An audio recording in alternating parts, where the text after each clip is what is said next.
अध्याय 10। 5 कृतियों का प्रतिपादन। प्रणव एवं पंचाक्षर मंत्र की महत्ता। पंचाक्षर मंत्र की महत्ता। ब्रह्मा विष्णु द्वारा भगवान शिव की स्तुति तथा उनका अंतर्धान। ब्रह्मा और विष्णु ने पूछा, प्रभु, सृष्टि आदि 5 कृतियों के लक्षण क्या हैं? यह हम दोनों को बताइए। भगवान शिव बोले, मेरे कर्तव्यों को समझना अत्यंत गहन है, तथापि मैं कृपा पूर्वक तुम्हें उनके विषयों में बता रहा हूँ। ब्रह्मा और अच्युत। सृष्टि, पालन, संहार, तिरोभाव और अनुग्रह, ये 5 ही मेरे जगत संबंधी कार्य हैं, जो अनित्य सिद्ध है। संस्कार की रचना का जो आरंभ है, उसी को सर्ग या सृष्टि कहते हैं। मुझसे पालित होकर सृष्टि का सुस्थिर रूप से रहना ही उसकी स्थिति है। उसका विनाश ही संहार है। प्राणों के उत्क्रमण को तिरोभाव कहते हैं। इन सबसे छुटकारा मिल जाना ही मेरा अनुग्रह है। इस प्रकार मेरे 5 कृत्य हैं।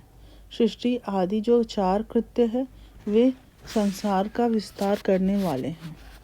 5वां कृत्य अनुग्रह मोक्ष का हेतु है।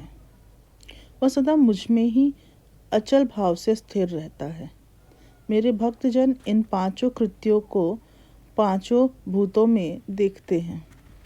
सृष्टि भूतल में, स्थिति जल में, संहार अग्नि में, तिरोभाव वायु में और अनुग्रह आकाश में स्थित है। पृथ्वी से सबकी सृष्टि होती है, जल से सबकी वृद्धि हो एवं जीवन रक्षा होती है। आग सबको जला देती है, वायु सबको एक स्थान से दूसरे स्थान को ले जाती है और आकाश सबको अनुग्रहित करता है। विद्वान पुरुषों को यह विषय इसी रूप में जानना चाहिए। इन 5 कृत्यों का भार वहन करने के लिए ही मेरे 5 मुख हैं। 4 दिशाओं में 4 मुख हैं और इनके बीच में 5वां मुख है। पुत्रों, तुम दोनों ने तपस्या करके प्रसन्न हुए मुझ परमेश्वर से सृष्टि और स्थिति नामक 2 कृत्य प्राप्त किए हैं। यह दोनों बहुत प्रिय है। इसी प्रकार मेरी विभूति स्वरूप रुद्र और महेश्वर में 2 अन्य उत्तम कृत्य संहार और तिरोभाव मुझसे प्राप्त किए गए हैं, परंतु अनुग्रह नामक कृत्य दूसरा कोई नहीं पा सकता। रुद्र और महेश्वर अपने कर्मों को भूले नहीं हैं, इसलिए मैंने उनके लिए अपनी समानता प्रदान की है। वे रूप विशेष, कृत्य, वाहन, आसन और आयुध आदमी में मेरे समान ही हैं। मैंने पूर्व काल में अपने स्वरूप भूत मंत्र का उपदेश किया है, जो ओमकार के स्वरूप में प्रसिद्धि है। वह महामंगलकारी मंत्र है। सबसे पहले मेरे मुख से ओमकार प्रकट हुआ, जो मेरे स्वरूप का बोध कराने वाला है। ओमकार वाचक है और मैं वाच्य हूँ। वह मंत्र मेरा स्वरूप ही है। प्रतिदिन ओमकार का निरंतर स्मरण करने से मेरा ही सदा स्मरण होता है।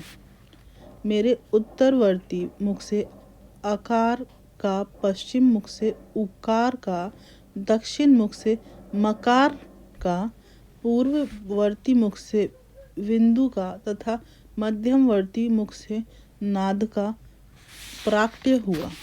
इस प्रकार 5 अवयवों से युक्त ओमकार का विस्तार हुआ है। इन सभी अवयवों से एकीभूत होकर वह प्रणव ओम नामक एक अक्षर हो गया। यह नाम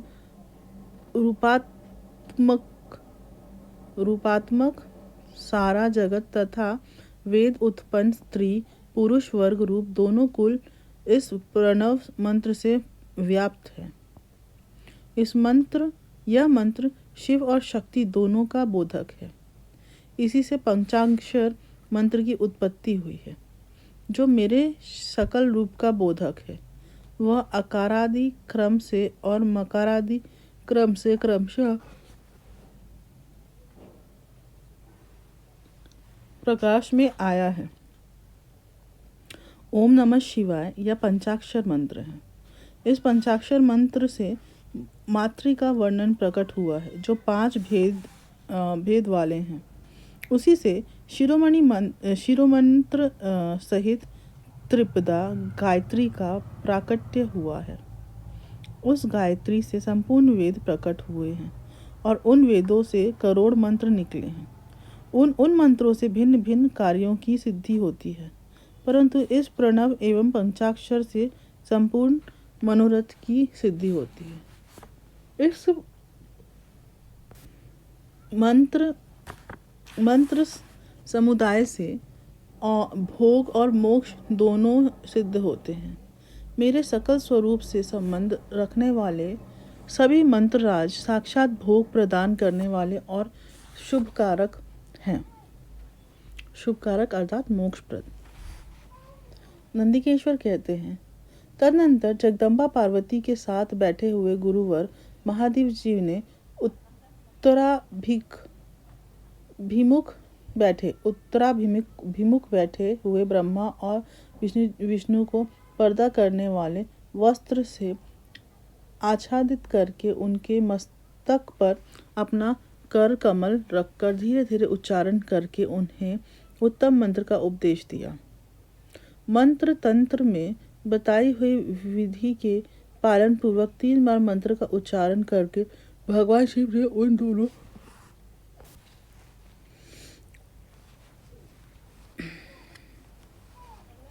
शिष्यों को मंत्र की दीक्षा दी। फिर उन शिष्यों ने गुरु दक्षिणा के रूप में अपने आप को ही समर्पित कर दिया और दोनों हाथ जोड़कर उनके समीप खड़े हो उन देवेश्वर जगत गुरु का स्तवन किया। ब्रह्मा और विष्णु बोले, प्रभु आप निष्कल रूप है, आपको नमस्कार है। आप निष्कल तेज से प्रकाशित होते हैं, आपको नमस्कार है।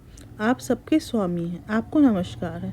आप सर्वात्मा को नमस्कार है, अथवा सकल स्वरूप आप महेश्वर को नमस्कार है। आप प्रणव के वाच्यार्थ हैं, आपको नमस्कार है। आप प्रणव लिंग वाले हैं, आपको नमस्कार है।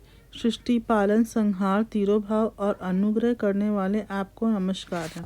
आपके 5 मुख है, आपको परमेश्वर को नमस्कार है। पंच ब्रह्मा स्वरूप 5 कृत्य वाले आपको नमस्कार है। आप सबके आत्मा हैं, ब्रह्मा हैं। आपके गुण और शक्तियाँ अनंत हैं, आपको नमस्कार है। आपके शकल और निष्कल 2 रूप है। आप सद्गुरु एवं शंभु है, आपको नमस्कार है। इन पद्यों द्वारा अपने गुरु महेश्वर की स्तुति करके ब्रह्मा और विष्णु ने उनके चरणों में प्रणाम किया। महेश्वर बोले, आद्रा नक्षत्र से युक्त चतुर्दशी को प्रणव का जप किया जाए तो वह अक्षय फल देने वाला होता है। सूर्य की संक्रांति से युक्त महा आद्रा नक्षत्र में एक बार किया हुआ प्रणव जप कोटि गुने जप का फल देता है। मृगशिरा नक्षत्र का अंतिम भाग तथा पुनर्वसु का आदि भाग पूजा होम और तर्पण आदि के लिए सदा आद्रा के समान ही होता है।